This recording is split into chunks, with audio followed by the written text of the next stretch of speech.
C'est plutôt un très bel été qui s'est passé en 2022 puisqu'on a vu globalement un beau taux de fréquentation de nos stations qui est varié en fonction des stations, puisque on sait toujours que les stations villages attirent plus les familles et les touristes pour pouvoir bénéficier en fait de toutes les activités, mais on voit aussi que certaines stations de grand domaine, dont les Arcs, station dans laquelle on se trouve aujourd'hui, qui ont su développer énormément d'offres de loisirs auprès des clients, continuent d'attirer à la fois des jeunes sportifs, à la fois des retraités, à la fois des familles qui veulent bénéficier d'une activité variée en montagne. Ce qu'on a pu constater, c'est globalement des séjours plus longs. Donc, est-ce que c'est lié à la météo particulière de la canicule ou est-ce que c'est cette recherche de grands espaces, de grand air et de vacances beaucoup plus proches de l'environnement et de la nature qui attire? En tout cas, globalement, les gens restent plus longtemps.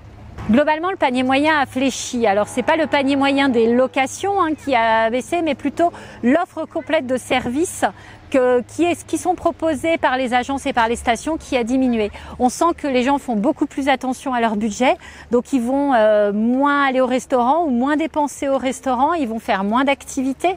Il y a aussi un panier moyen qui diminue parce qu'il y a des offres d'activités qui ont été moins présentes, notamment à cause des problématiques d'eau. On sait qu'il y a des activités aquatiques, rafting, canyoning, qui ont dû réduire leur plage et le nombre de fréquentations, ce qui fait que globalement, sur certaines offres, on voit 30% de moins.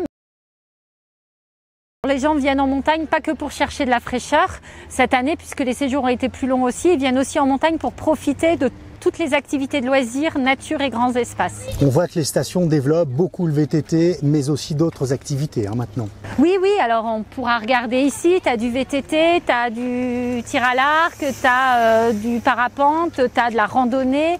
T'as un mur d'escalade, enfin t'as certaines stations qui développent beaucoup de services autour. Il y a aussi les activités un peu plus classiques. Tu vas sur Tignes, tu peux faire du badminton, du foot, tu peux faire du saut à ski dans le lac, enfin voilà. Donc c'est vrai que les stations essayent de proposer beaucoup de services et de loisirs aux touristes. Cet été, en montagne, on s'en va à Mont-Blanc, quel était le profil de la clientèle? Alors on a retrouvé une clientèle française et familiale très majoritairement.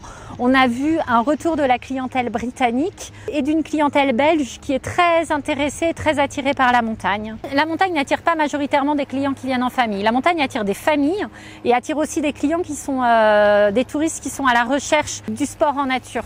C'est là où on se retrouve en fait avec une mixité de population, de clientèle très variée. Puisque les familles qui viennent pour profiter d'activités de montagne qui sont plutôt agréables. Et on a aussi une clientèle, alors qu'on voit un petit peu moins l'été, encore que de jeunes retraités ou de seniors ou de retraités qui viennent pour profiter aussi, là pour le coup, à la fois de la tranquillité parce que c'est quand même moins de fréquentation, mais aussi de la fraîcheur.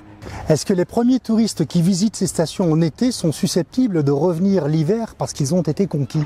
Les touristes, quand ils viennent l'été ou quand ils viennent l'hiver, ils ont envie de découvrir la montagne à d'autres saisons. Et ils ont aussi envie de le faire partager à leurs amis.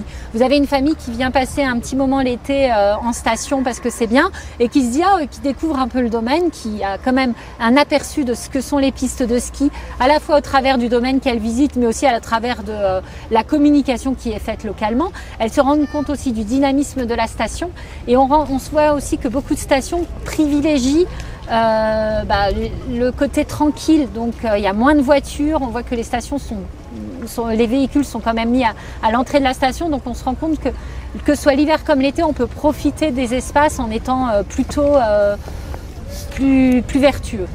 Là, ça veut dire que la montagne a encore de beaux jours devant elle en été. La montagne a travaillé effectivement à la fois son offre de services et à la fois son impact environnemental. Mais en tout cas, globalement, la montagne a de beaux jours à faire, notamment avec malheureusement le réchauffement climatique qui fait que de plus en plus, on va aller chercher des endroits où il fera moins chaud. Oui.